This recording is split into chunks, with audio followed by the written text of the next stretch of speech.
Hi there, my name is Nikki and I live in Warwickshire in the UK. This is my third or fourth video, and do you know what it's on? Memory loss, and why our health becomes so poor after we lose a child. Which is ironic really, isn't it? Because I'm doing a video on memory and I can't remember very much. So I have written it down. So you'll have to excuse me because I'm going to have to read from this, otherwise I won't remember everything. Since I lost my beautiful son just over 10 months ago, I have been absolutely shocked by how bad my memory has become, how I cannot function doing normal things, how I can't process normal things. It really is like brain damage. And it's been quite scary at times. As I mentioned in a previous video, when I try to look for a memory, it's like looking through white fog or cotton wool.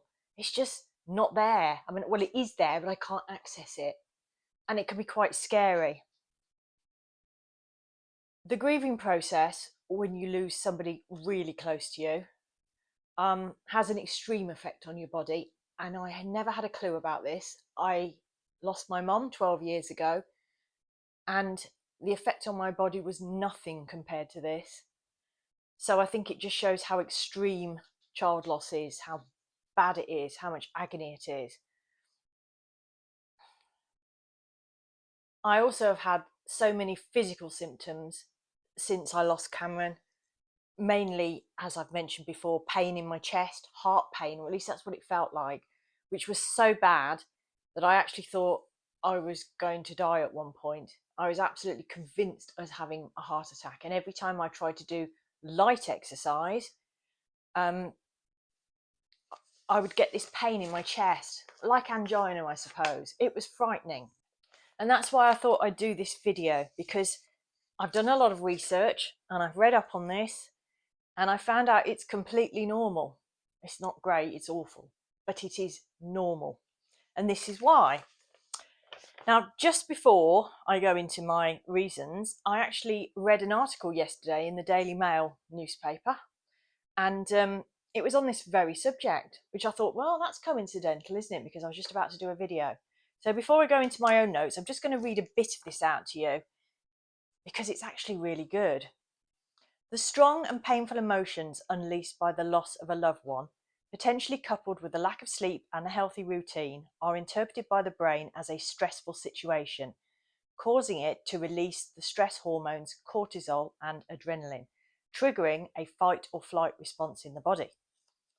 While this stress hormone is designed to help us escape from imminent danger, a chronic state of stress can cause inflammation that in turn can damage your immune system. This makes you more susceptible to recurrent infections as well as autoimmune conditions, where the immune system launches an attack on the body, resulting in conditions such as rheumatoid arthritis. The impact of cortisol is broad. It can disrupt the normal functioning of every system in the body, including blood sugar regulation, metabolic function, and memory. This is because cortisol suppresses non-emergency functions such as your digestion. Meanwhile, the release of adrenaline prompts the body to increase heart and respiratory rate. Adrenaline surges are thought to cause heart damage and could be linked to so-called broken heart syndrome. Its proper name is Takotsubo cardiomyopathy. That's a bit of a mouthful. Where there is a sudden weakening of the muscle in the heart's left ventricle, its main pumping chamber. So it may be that's what all my heart pain was in the early days, because broken heart syndrome, or Takotsubo, which is its proper name, causes this to happen to your heart and puts your heart more in danger of heart attack, stroke, etc. But if you survive the first few months of this extreme pain, it usually rights itself and improves.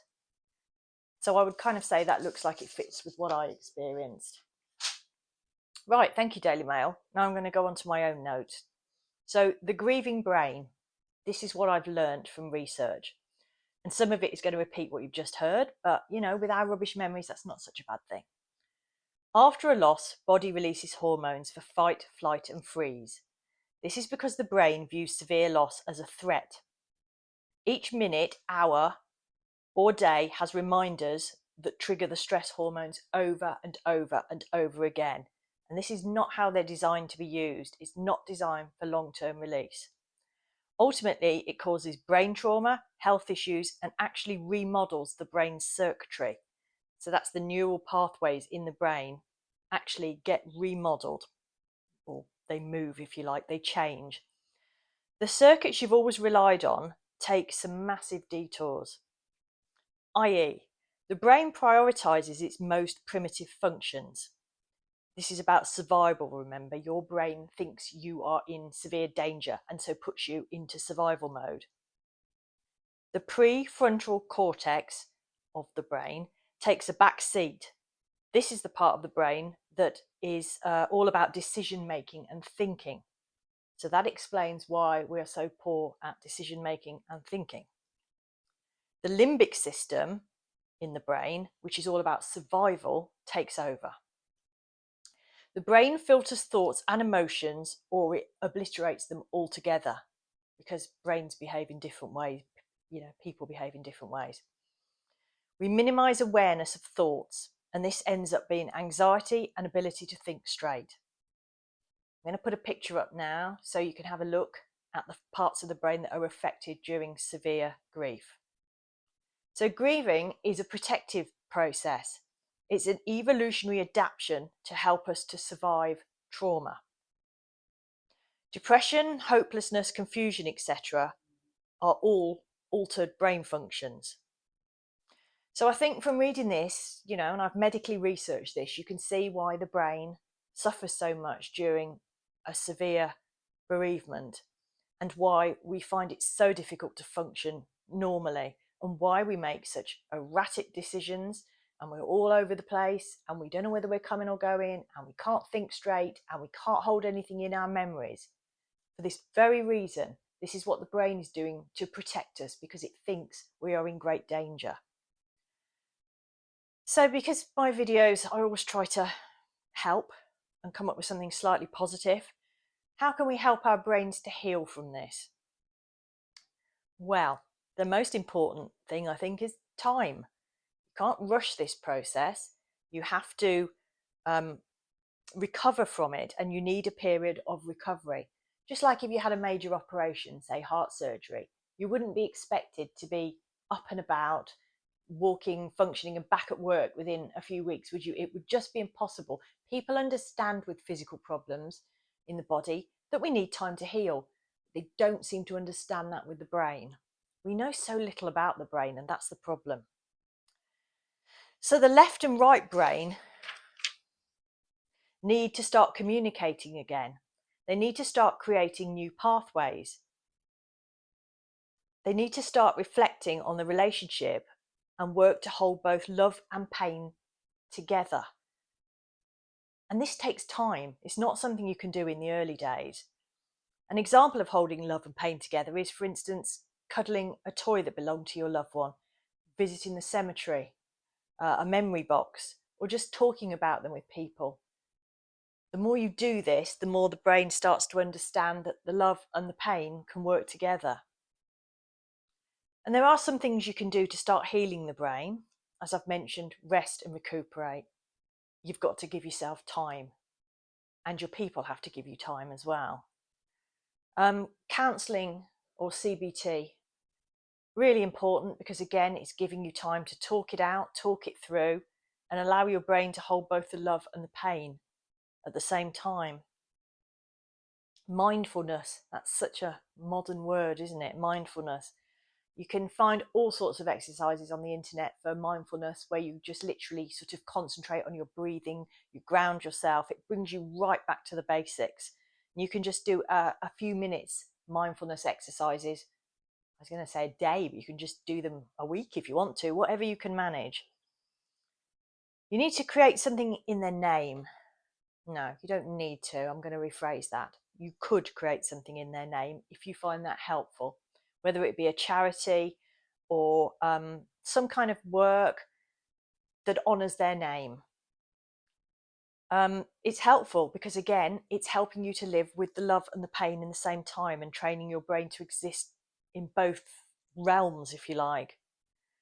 talking to your lost loved one is really important, because you had a relationship before, and with the child it was no doubt a very strong relationship. And so to suddenly stop talking to them and not be able to talk to them or communicate with them or write to them or text them or phone them or anything is incredibly painful. So if it helps you to still talk to them, that's a really useful thing to do. I also find tapping really useful. This is EFT. I will do another video on this another time, because it's quite a long subject. It's emotional freedom technique, and I actually find that's really helpful when I'm really struggling. You could write a journal, or you could just do things that you enjoy and that distract your brain a little bit, like, I don't know, crosswords, for example, or just playing on games on your phone. I find it really difficult that people who've not experienced this find, or they expect you to just kind of, I don't know, get over it within months, really, to come back to your old self again. And I will reiterate this again. I will never be my old self. I will never be the old Nikki, because a part of me died, an incredibly important part of me. So I have to find a new way in life, a new way to move forward, a new purpose. And that takes time, and that is difficult. But I will never be the old Nikki again, because part of her is gone. And I think people often get to a stage where perhaps they get to about a year or something, and people start getting fed up with them. They think, I think we've given you enough sympathy now. We've given you enough time now. I think it's time you moved on. And if you won't move on, or you can't move on, I think I've had enough of you. Because people have only got so much patience. And they may have been very kind to you for a few weeks, months, whatever, but they reach the end of their patience, and then that's that, really. So I think you've got to accept that you will never be the same person again, and you have to find a new path in life, a new way forward. You're still you, but you're a different you. Anyway, I hope that helps explaining why we suffer so much memory problems when we're grieving the loss of someone important. And it doesn't have to be just a child, does it?